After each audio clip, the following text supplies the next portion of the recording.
Hello everyone, Mr. Fawcett here, and we are back with another AP Calculus lesson. Today we're going to look at the derivatives of inverse trig functions. So we had to place this lesson here because it has to come after implicit differentiation, because we're going to use implicit differentiation to find out what these derivatives are.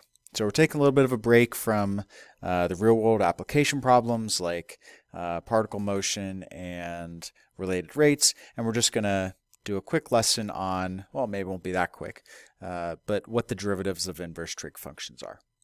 Okay, first thing that you can do is go ahead and write down the derivatives of the regular trig functions. See how many you remember. Some you may remember, some you may not remember. If you don't remember them, don't just look them up, derive them, right? So some of these are probably easy, sine, cosine, tangent. If you don't remember the secant, cosecant, and cotangent ones, refrain from going to look them up. Try to figure out what they are. Actually take the derivative of 1 over cosine and 1 over sine and cosine over sine for cotangent. All right, so I put 5 of them down, and I do want to walk us through the process of doing one of these lesser known derivatives. So again, secant of x is equal to 1 over cosine of x. So if I want to take the derivative of 1 over cosine, right, I'm going to need to employ the quotient rule.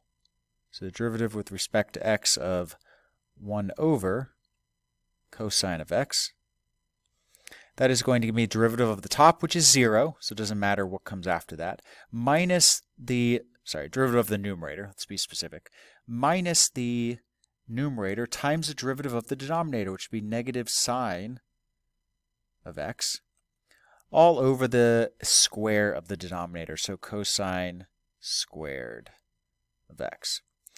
This is going to give me positive sine of x all over cosine squared of x, and I can break this up. I can get sine of x over cosine of x times 1 over cosine of x, and that's going to give me tangent of x times secant of x. So there's our derivative for secant of x.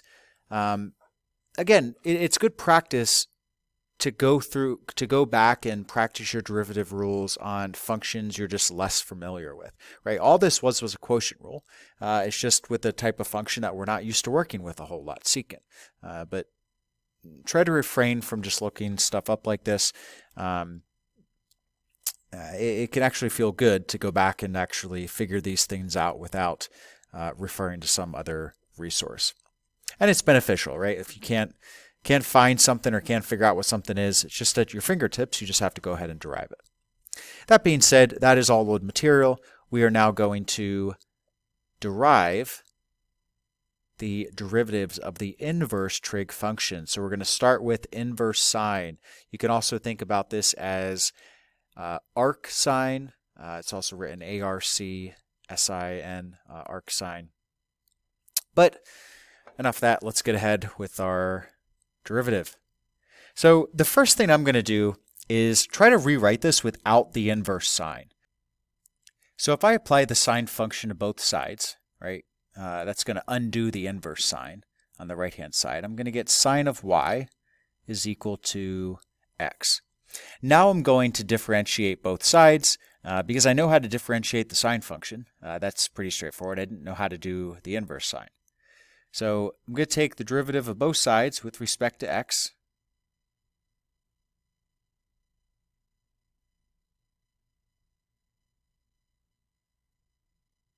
On the left-hand side, well, this is going to be a chain rule. Derivative of the outside function, I'm going to get cosine of y. Times the derivative of y with respect to x, I'm going to get dy dx. Derivative of the right side is a bit easier. I'm just going to get 1 because there is no chain rule that I need to apply there. Now, again, I'm trying to find dy dx. If I look back at what I started with, I wanted to have dy dx on the left-hand side, and I wanted that to equal something. But there's nothing that says I can't apply an inverse function to both sides or an inverse operation before I take the derivative, which is what I did. I applied the sine function to both sides, which was the inverse of inverse sine, to make the equation a little bit easier to work with. Now, to get dy dx by itself, it seems pretty trivial. I just divide both sides by cosine of y. So I get 1 over cosine of y. However, I want this to be written in terms of x. So I got to figure out a way to replace this y, or replace the entire denominator with something in terms of x. This is where it's not very clear where to go from here if you haven't seen this proof before. But what we are going to employ is this trig identity, the Pythagorean identity, sine squared of x plus cosine squared of x is equal to 1. But I made a mistake there. It's actually going to be sine squared of y and cosine squared of y. You'll see where we're going here in a second. I'm going to try to get the cosine squared of y by itself. So I get cosine squared of y equals 1 minus sine squared of y. I'm not going to take the square root of both sides. I'm going to just take the principal root, so I'm just going to get the positive root.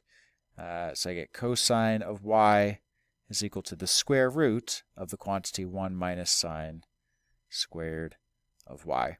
Now you may be wondering, well, why didn't we think about the negative root here? I'm not going to get into it too much. It has to do with the domain and ranges of our original function and the inverse. But again, I don't want to go too far into the weeds here. We're just going to take the principal root and use that for our substitution.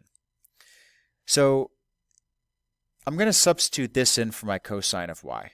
Now, I still have it in terms of y, but you'll see the neat little trick we get to do next. So I get dy dx is equal to 1 over the square root of 1 minus sine squared of y. And again, it's not really a trick we're doing, it's just some substitution. But remember that up here, I know that sine of y is equal to x. Well, if I square both sides, I get sine squared of y is equal to x squared. So I can now do substitution one more time and take, sorry, not that quantity. I'm going to take the x squared quantity, and I'm going to replace it with my sine squared of y. So my final derivative is going to be dy dx is equal to 1 over the square root of the quantity 1 minus x squared. So it seems pretty simple in the end, but there was a good bit of manipulation we had to do in the middle of this derivative to get there.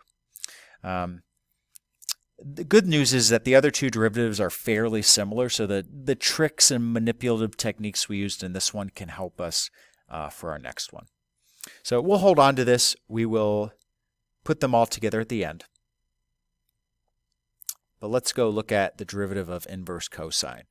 Now, I would pause the video and I encourage you to keep your notes out and see if you can figure out how to take the derivative of inverse cosine based on what we did for inverse sine, because I'll tell you that the ending product is very similar to what we got up above. All right, so the first thing we're going to do again is get rid of this inverse cosine function by applying the cosine function to both sides. So I'm going to get cosine of y is equal to x.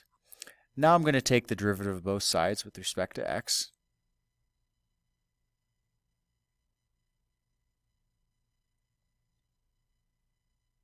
Have to imply the, employ the chain rule on the left-hand side. Derivative of my outside function would be negative sine of y. Derivative of my inside function is dy dx. On my right-hand side, I just get 1. I divide both sides by negative sine of y, so dy dx is equal to negative 1 over sine of y.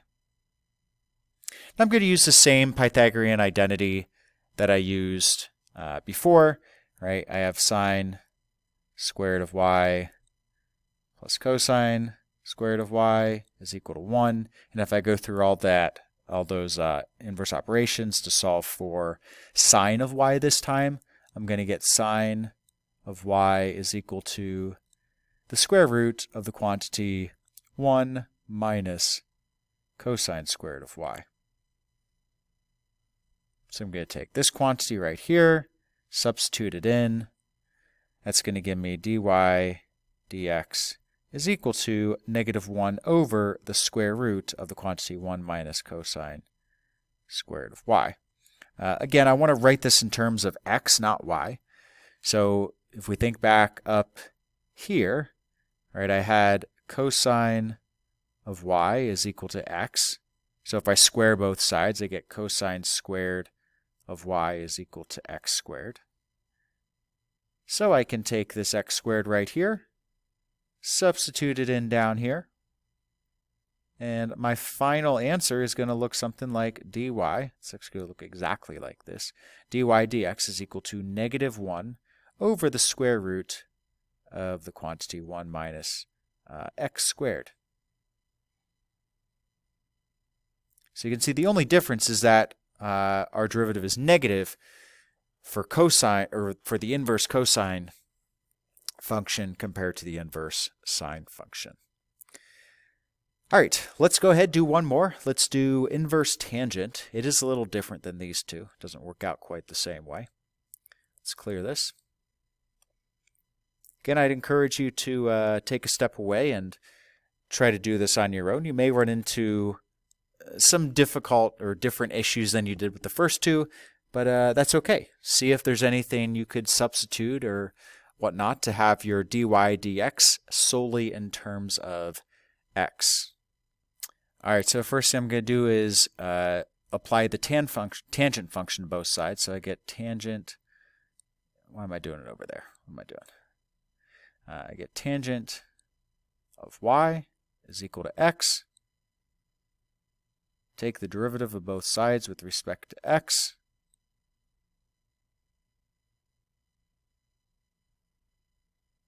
This is going to give me secant squared of y times dy dx is equal to 1. Divide both sides by secant squared of y. And that's going to give me 1 over secant squared of y. Now, I don't have any sine squareds or cosine squareds here that I can use the Pythagorean identity with, but I could rewrite secant squared as 1 over cosine squared. So I'm going to do that first, and we're going to see what happens. So I get dy dx is equal to 1 over cosine squared of x, which gives me just cosine, sorry, keep saying of x. We are still in terms of y. Cosine squared of y. And we're actually going to keep that over 1 because we're going to use that in a second. So now we can start to use a Pythagorean identity. It may not be clear which either the numerator or the denominator we want to use it for, because we could use it for 1, we could use it for cosine squared. And we're actually going to use it for 1 here.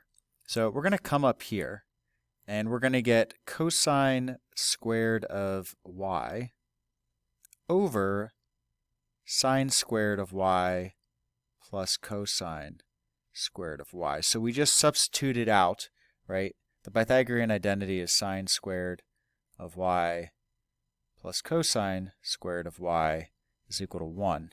So we just took this quantity right here and substituted in for 1.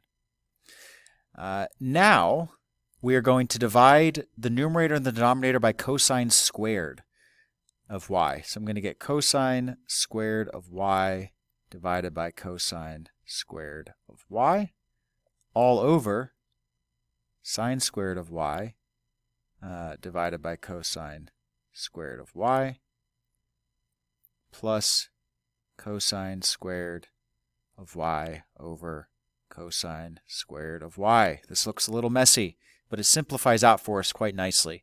In my numerator, I get 1. In my denominator, I get tangent squared of y plus 1. Then up here, I know that tangent of y is equal to x. So if I square both sides, I get tangent squared of y is equal to x squared. So I substitute in my x squared for tangent squared, and I get 1 over x squared plus 1. That was a lot of not very intuitive thinking.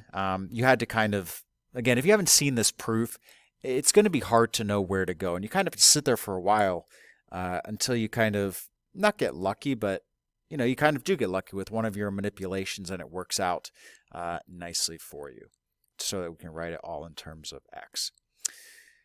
Okay, let's now do a review of all three of these.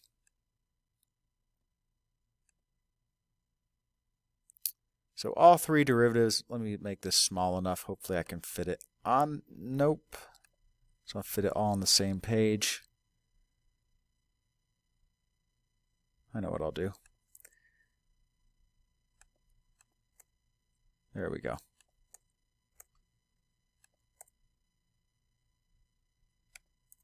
All right. So let's just recap. Notice that the inside function for these inverse functions doesn't have to just be x, right? It could be x squared. It could be 2x plus 1, right? Let me just give you an example. We could have y equals inverse sine of 3x squared, plus e to the x or something weird like that, right? So it doesn't just have to be x. That's why I'm representing it with u. So if you see at the top, I think I put it up there, let u be a differentiable function of x. So u just stands for the inside function.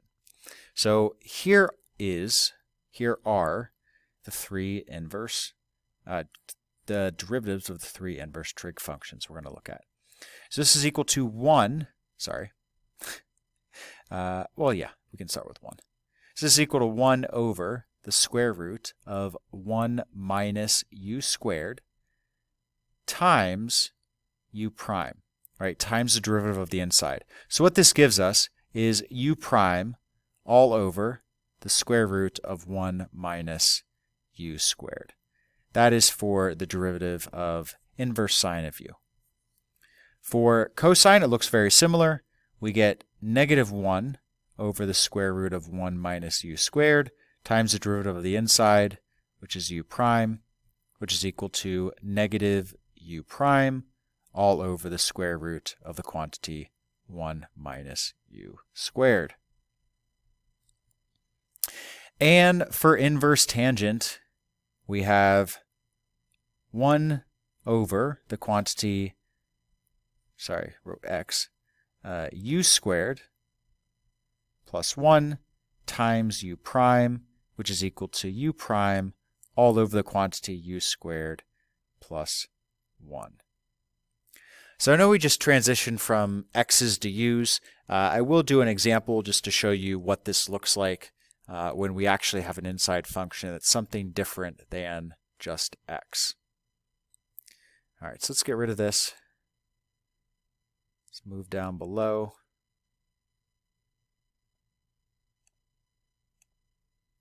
We'll end with this example. Let's say my function is y is equal to inverse sine of, we'll just say 4x squared. So dy dx is equal to, remember this is going to be our u. So it's equal to 1 over the square root of the quantity 1 minus u squared, so 1 minus 4x squared, that product squared, times u prime, or 8x, which would be equal to 1, sorry, not 1. That would be equal to 8x all over the square root of the quantity 1 minus 16x to the 4th. So if your inside function is something other than just x, you do have a little bit of extra work to do in terms of finding the derivative of u, and then also making sure that when you square u in the denominator, you square the entire thing. good news for everyone is that you will never be asked to prove what the derivative is, right? You won't have to walk through those 3 proofs above. I just show you those because I think they're interesting. I think they're good to think about, even though they may hurt your brain to think about when you're going through them. But I always like to show you the why, right? Not just give you the derivative. How did we get there? And there's some other proofs for this. You could use the definition of the derivative and whatnot, but we used implicit differentiation today. So you'll never be asked to prove, right, what these derivatives are, but you may be asked to use them. These won't be used in a ton of different questions throughout the AP exam, but they could be asked in 1 or 2 spots. So, it's we should know what these are. If we don't, hopefully we can quickly derive them if we need to on an exam, right? If we can derive them within 60 to 90 seconds, then we can apply them.